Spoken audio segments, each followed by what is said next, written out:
Alright, so this is just gonna be, well, hopefully a quick video, just comparing pretty much two exactly the same guns, just different manufacturers but similar system.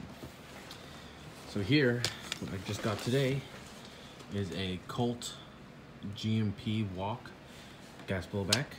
I got a good deal on it, and I just sort of pulled the trigger sort of on a whim. Don't really need it, but I have it now, and what can I do? So just go over the GMP walk, because if you follow my channel, you already know about the GHK. So you've seen a couple of GMP walks, or a few on my channel. This one is a Colt trademarked one, which are kind of hard to get in the US. They're not really on the US market. You get them overseas. It's a little hit or miss sometimes, depending on what website you go to. But I found this on HopUp, and it's in the US, a good price, so I got it.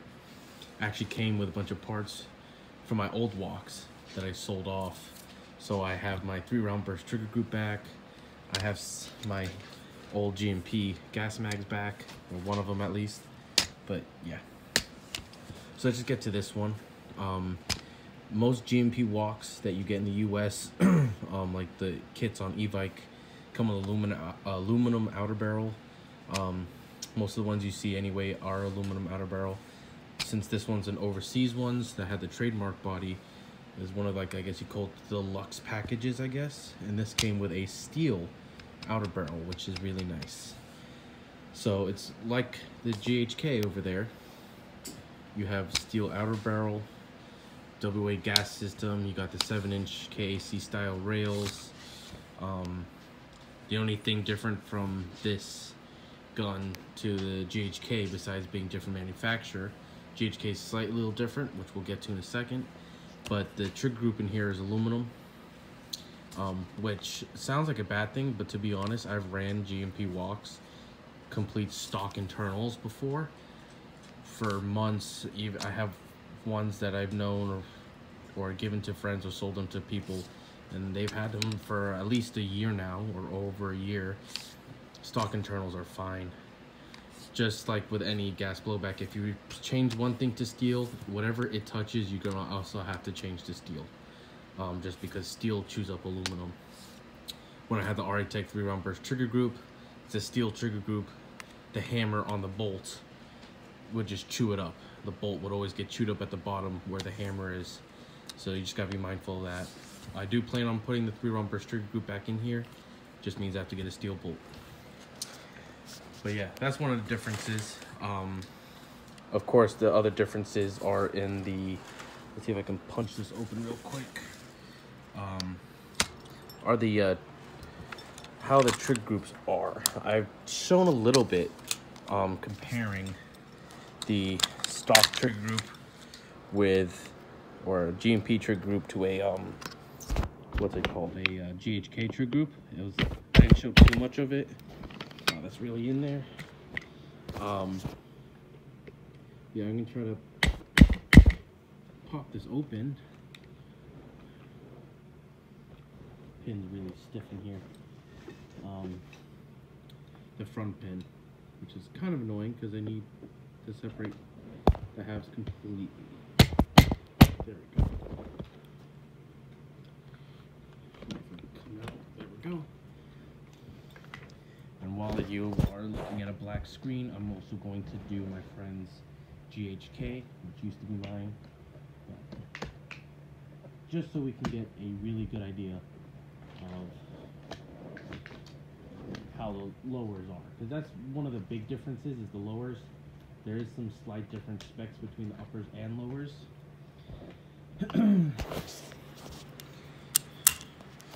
So here we go. We got the GMP and the GHK. Now the finish on the GHK is more of a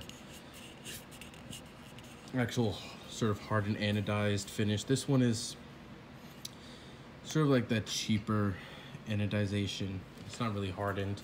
You can feel it. But other than that, I mean, the trademarks are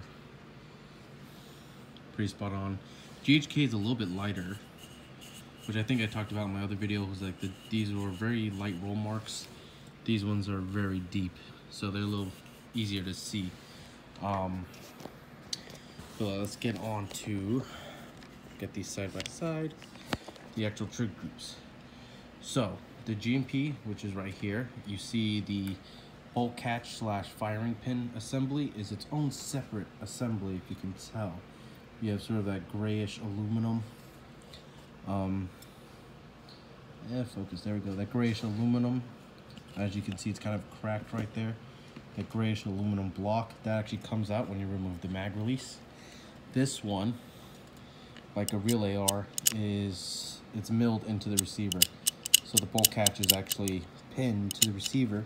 Where on the GMP, there's a pinhole, but there's no pin because you don't need it. So the GHK is more true to that. The way they get around it is the firing pin. If you can see it protruding a little bit, the firing pin is connected to the hammer, just like on my GHK AK. So this hammer actually hits the firing pin, it hits it. Whereas the GHK, if you get a good shot at this, please. It actually is inside the hammer. You see at the bottom of the hammer, there's a little cutout. The firing pin is actually connected to the hammer. So sadly, you can't use aftermarket WA trigger groups in here. I really wanted to put like a 3-round burst trigger group in my GHK M4, but I wasn't able to because they don't make them for the GHK. I'm sure if you had a machine shop, you can modify the RA Tech to work. I don't have that sort of time, resources, or development really. But yeah, that's one of the major differences in terms of compatibility. The trigger, I'm not 100% sure if it's replaced like a compatible WA. I know the hammer isn't. The trigger you might be able to get away with, like the trigger and the sear. The full auto sear, I'm pretty sure is same spec, so you could probably use those. Buffer tube and everything like that. Other than that, so you can use, with some modification to a GMP lower, basically filing it out a little bit wider so the mag will fit. You can make a GHK mag fit in a GMP lower and work. You just have to file out the mag well because the mags are fatter on GHK, but you cannot use a GMP in a GHK. Like when you put it in, it won't even go far up enough to lock in. You'll be like a few millimeters away from actually being able to lock the mag in.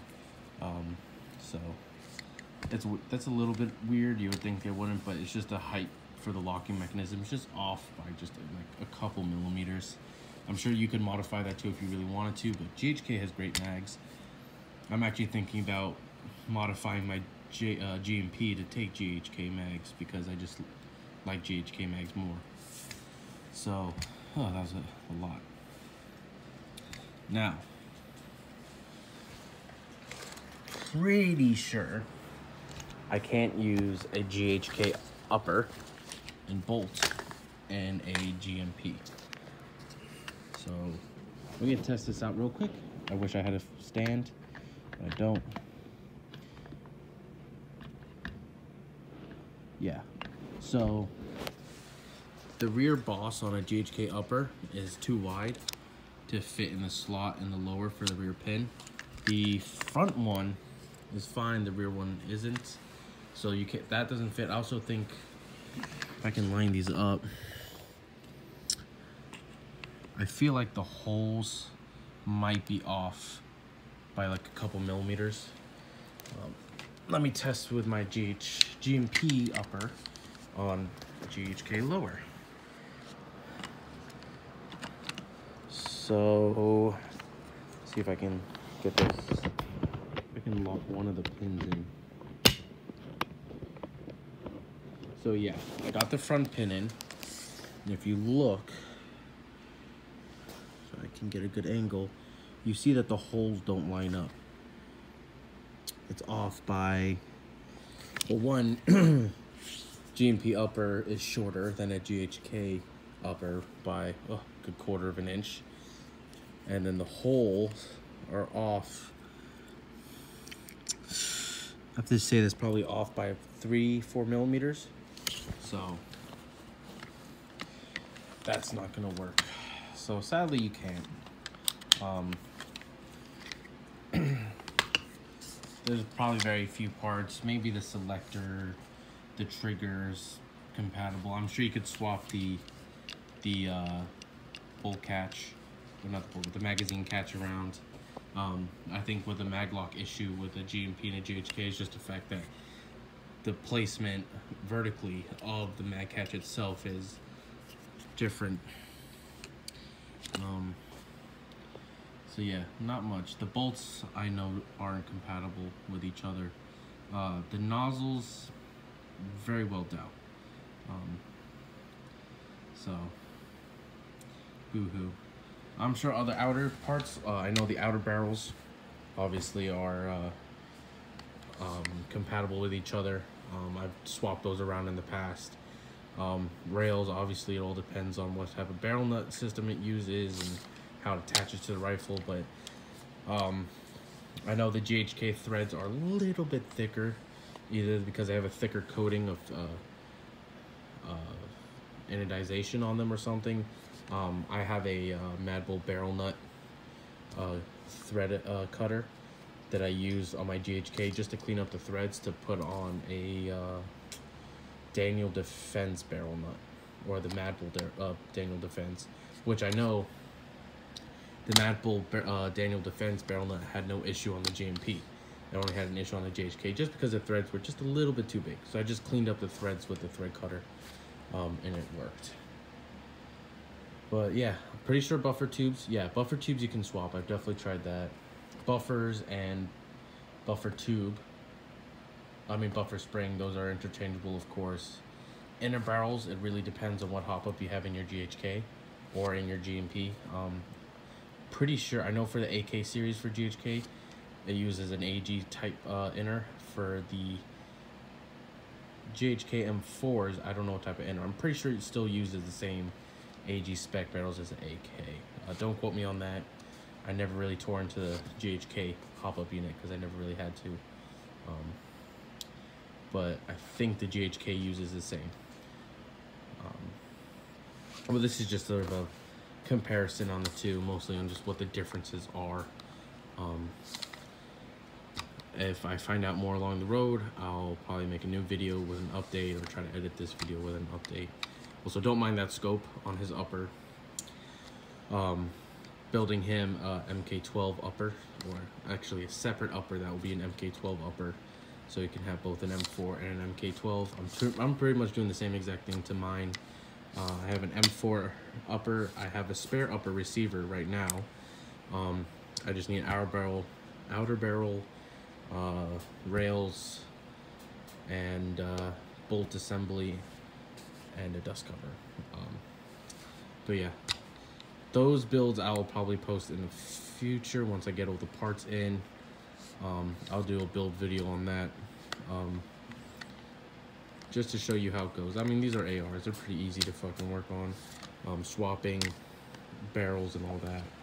But yeah, if you have any questions, comments, anything you want me to look further into, let me know, and I'll do my best to either tell you up front, or I will try to do further testing to see, or try to answer your question.